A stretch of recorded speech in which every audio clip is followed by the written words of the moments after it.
بسم اللہ الرحمن الرحیم۔ السلام علیکم ناظرین۔ ایک بڑھیا کے گھر میں پانی کے لیے دو مٹکے تھے جنہیں وہ روزانہ ایک لکڑی پر باندھ کر اپنے کندھے پر رکھتی اور نہر سے پانی بھر کر گھر لاتی۔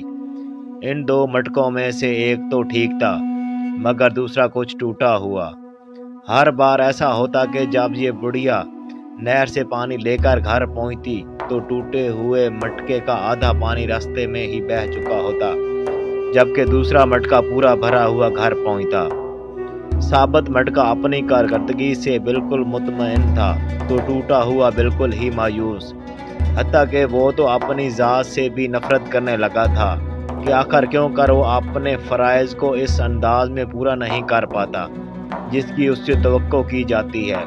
اور پھر مسلسل 2 سالوں تک ناکامی کی تلخی اور کڑواہٹ لیے ٹوٹے ہوئے گھڑے نے ایک دن اس عورت سے کہا، میں اپنی اس معذوری کی وجہ سے شرمندہ ہوں کہ جو پانی تم اتنی مشقت سے بھر کر اتنی دور سے لاتی ہو اس میں سے کافی سارا صرف میرے ٹوٹا ہوا ہونے کی وجہ سے گھر پہنچتے پہنچتے راستے میں ہی گر جاتا ہے۔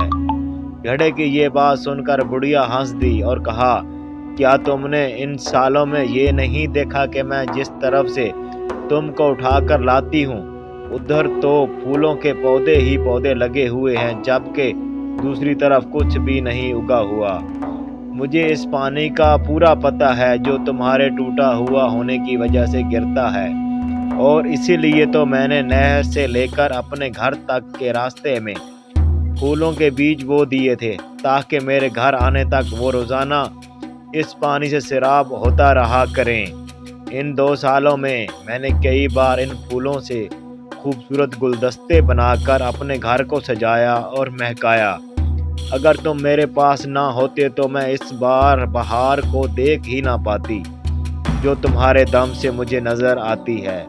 یاد رکھیے کہ ہم میں سے ہر شخص کوئی نہ کوئی خامی ہے، لیکن ہماری یہی خامیاں، مزدوریاں اور ایسا ٹوٹا ہوا ہونا ایک دوسرے کے لیے عجیب اور پرتاثیر قسم کے تعلقات بناتا ہے۔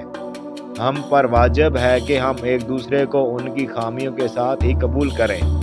ہم ایک دوسرے کی ان خوبیوں کو اجاگر کرنا ہے جو اپنی خامیوں اور معذوریوں کی خجالت کے بوجھ میں دب کر نہیں دکھا پاتے۔ معذور بھی معاشرے کا حصہ ہوتے ہیں اور اپنی معذوری کے ساتھ ہی اس معاشرے کے لیے مفید کردار ادا کر سکتے ہیں۔